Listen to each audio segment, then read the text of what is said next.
Mardi soir dernier, l'équipe de France de football a été éliminée en demi-finale de la Coupe du Monde par l'Espagne. Cette équipe de France, que l'on comparait déjà au Brésil des années 70, sans doute la meilleure équipe de tous les temps, mais patatras. La France a non seulement été défaite, mais surtout surclassée par les Espagnols. Et la déception est énorme, à la hauteur des espoirs suscités jusque-là par cette équipe de France. Notre paracha de la semaine, Devarim, systématiquement lu le Shabbat qui précède le 9 Av, ce jour de deuil national du peuple juif. Moshe, lui, va y exprimer à mots voilés son immense déception des enfants d'Israël, à la hauteur des espoirs qu'avaient suscité les enfants d'Israël lors de la sortie d'Égypte, les enfants d'Israël qui non seulement avaient eu le courage de défier la toute-puissance égyptienne, mais surtout avaient été prêts à suivre aveuglement Dieu et Moshe dans le désert aride, en route vers la terre promise, sans aucune certitude, si ce n'est cette confiance en Dieu et en sa promesse délivrée à leur patriarche. Mais voilà que, comme pour l'équipe de France, rien ne s'est passé comme prévu. Les rébellions des enfants d'Israël contre le Tout-Puissant ont succédé à leurs plaintes et à leurs querelles, avec en point d'orgue cette fameuse nuit du 9 Av, où les explorateurs du pays de Canaan sont revenus de leur mission et ont désespéré les enfants d'Israël de conquérir la Terre Sainte. Les enfants d'Israël qui se sont mis à pleurer de tristesse et de chagrin d'avoir abandonné l'Égypte pour des chimères et des fantasmes. Et que l'Éternel, ce soir-là, selon le Talmud, décrétera à l'égard des enfants d'Israël: vous avez pleuré gratuitement, pour rien, cette nuit du 9 Av, alors vous pleurerez pendant des générations, cette même nuit du 9 Av, pour la destruction des deux temples de Jérusalem. Le Hadmour de Kotsk s'étonne sur cette punition des enfants d'Israël et sur le fameux principe de Mida Keneged Mida, littéralement mesure pour mesure, signifiant que la punition doit être le miroir de la faute, ce qui n'est pas le cas ici.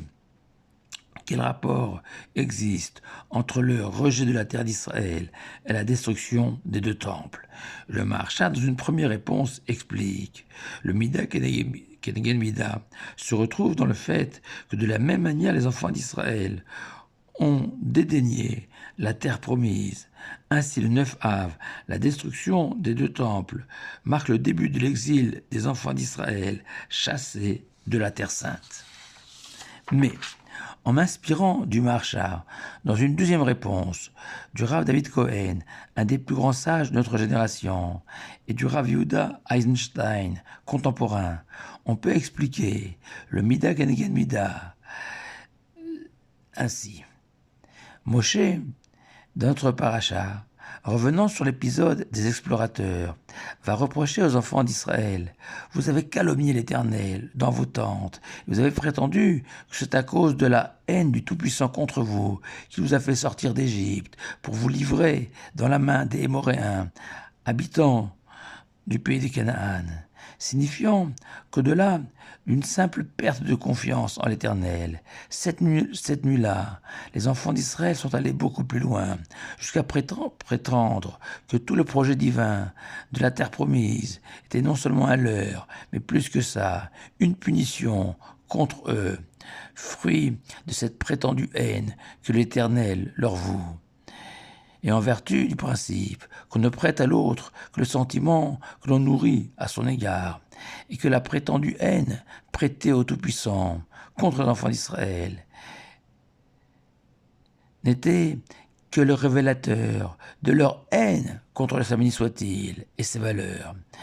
Et que dès lors, nous le savons, le premier temple a été détruit parce que nous avons haï gratuitement trois commandements divins et fondamentaux.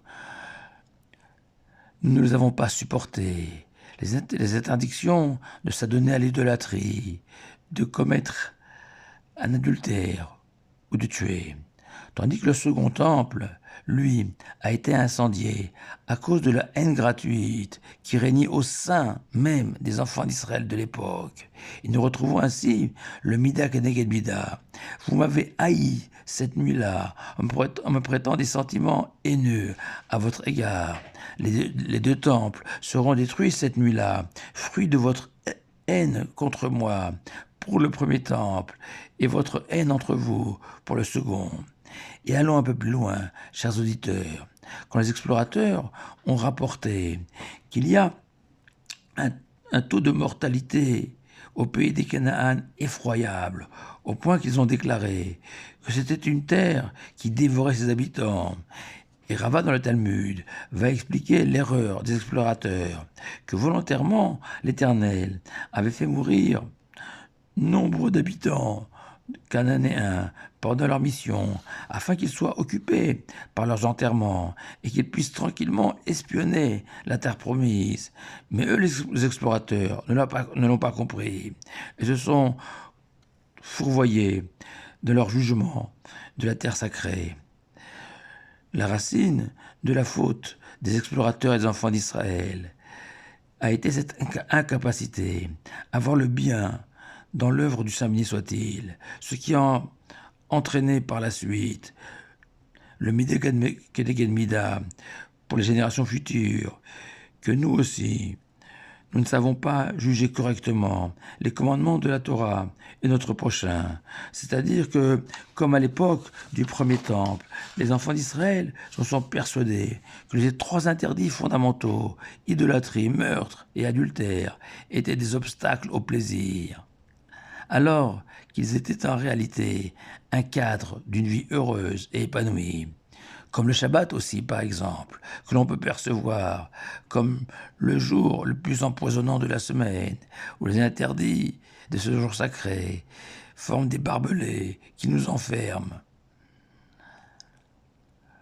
Sans smartphone, sans information, attendant des heures devant des portes fermées, alors que nous le savons, le Shabbat est le plus beau des trésors que l'Éternel possédait au ciel et qui nous l'a offert à nous, simples humains, et que tout est une question de jugement, d'éducation, d'avoir su apprendre à aimer le Shabbat et ce qu'il véhicule. Et bis repetita, dans nos relations avec autrui, que nous percevons parfois comme un rival, un concurrent, voire un ennemi, alors que les maximes des pères affirment qu'il n'existe pas d'être humain sur terre, qui n'a pas de valeur, de moment de grâce, et qu'on est tenu d'aimer chacun comme soi-même. Alors, en conclusion, ne pas avoir appris à aimer la Torah et son prochain, c'est passer à côté du match de sa vie dans les grandes largeurs. Mais à la différence de la Coupe du Monde qui se rejoue tous les 4 ans, la vie, on n'en a qu'une. Shabbat Shalom à vous tous.